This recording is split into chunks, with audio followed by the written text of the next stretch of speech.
Assalamualaikum warahmatullahi wabarakatuh.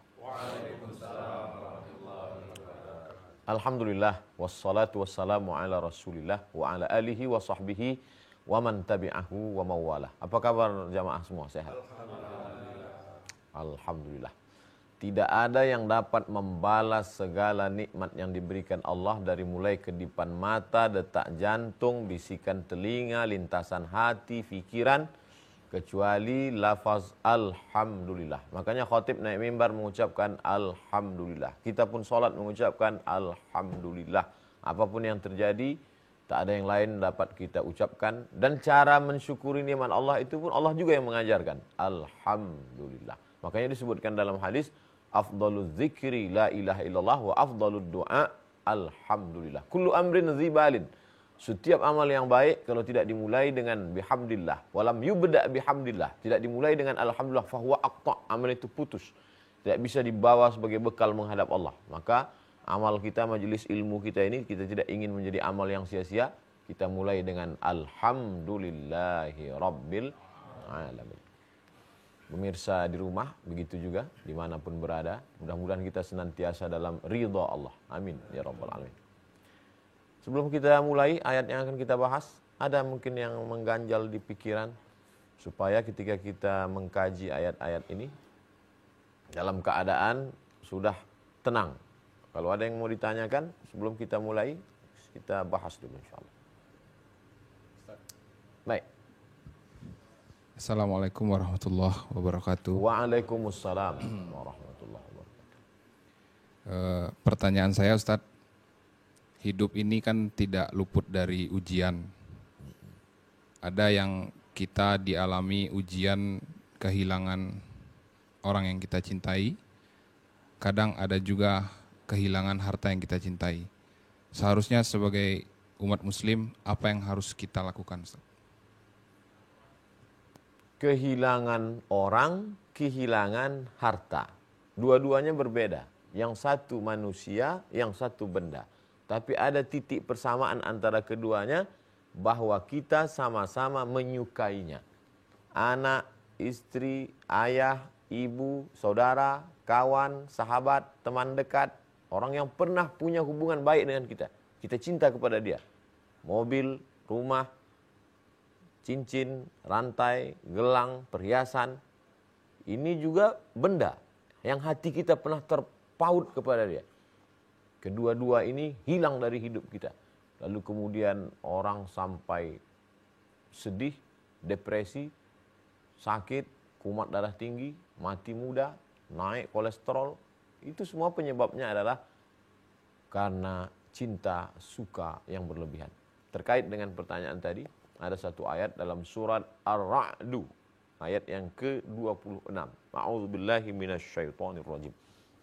Jangan lupa, karena ada yang terlintas di pikiran kita dari bisikan setan, alladzi waswisu fi sudurin nas. Nah, itu kita hilangkan semua bisikan-bisikan itu dengan membaca. Nabi mengajarkan lafaz ini. Allah Ta'ala dalam Al-Quran menyebutkannya melalui wahyu. A'udzubillahi minasyaitonirrajim. Setelah mohon perlindungan dengan Allah Subhanahu wa taala dari gangguan bisikan setan, jin segala macam, barulah kita baca ayat. Allahu yabsutu. Allah yabsutu. Allahu yabsutur rizqa. Allah Subhanahu wa taala, dia punya nama lain, Ar-Rahman, Ar-Rahim, Al-Malik, Al-Quddus, As-Salam, Al-Mu'min, Al-Muhaimin, Al-Aziz, Al-Jabbar. Ketika kita sebut Ya Razzaq, wahai engkau ya Allah yang memberikan rezeki. Ya Rahman, wahai engkau ya Allah yang mengasihi menyayangi aku.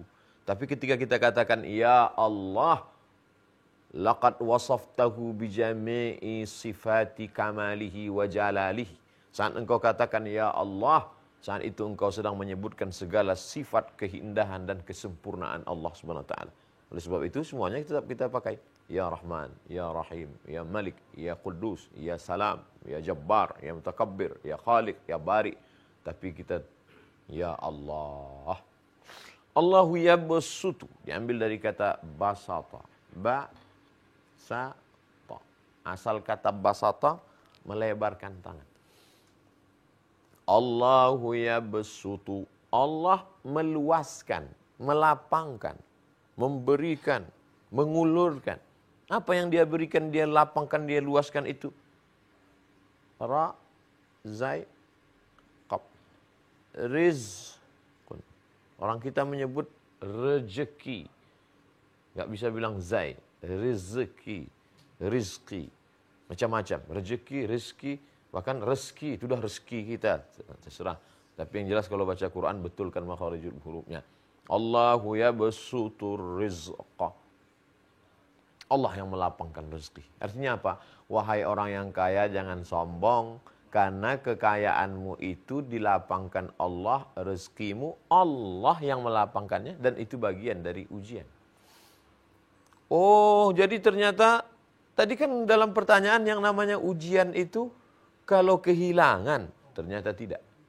Justru dilapangkannya rezeki juga adalah ujian. Justru banyak orang yang lulus ujian ketika disempitkan. Ketika rezekinya sempit, susah, ke masjid, sholat duha, sholat tahajud, sholat witir. Tapi kalau sudah lapang, tempatnya sudah mulai berpindah. Goyang kepalanya sudah mulai lain. Oleh sebab itu maka sebenarnya membaca Al-Quran ini sedang meluruskan pandangan kita yang namanya ujian itu bukan hanya saat sempit, saat hilang, saat mati, saat terbakar, saat dicuri orang, saat bangkrut. Lapang ini juga adalah bagian dari ujian. Allahu yabsutur rizqa. Kita akan lanjutkan setelah yang satu ini, insyaallah. Allahu yabsutur rizqa. Allah yang melapangkan, memurahkan, memudahkan rezeki. Siapa? Liman yasha. Liman bagi orang. Yasha yang dikehendaki Allah. Lihat, liman yasha yang dikehendaki Allah, bukan kehendak dia. Berapa banyak orang yang ingin kaya, tidak kaya. Berapa banyak orang yang tidak ingin kaya, malah kaya raya. Ah, Ustaz ini ngawur. Mana ada orang nggak ingin kaya bisa kaya raya? Orang kaya umur 70 tahun menikah dengan anak gadis umur 17 tahun. Besok subuh kumat darah tinggi meninggal. Siapa yang kaya saat itu? Dua orang yang tidak ingin, yang sebenarnya tidak berpotensi untuk kaya, bisa kaya raya. Siapa itu? Istrinya mendapat harta 1/4 dari warisan. Kemudian anak yang baru saja malam itu disemai,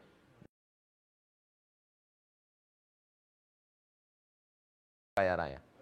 Kehendak Allah Subhanahu wa taala. Liman yasha. Bagi siapa yang dikehendaki Allah Subhanahu wa taala.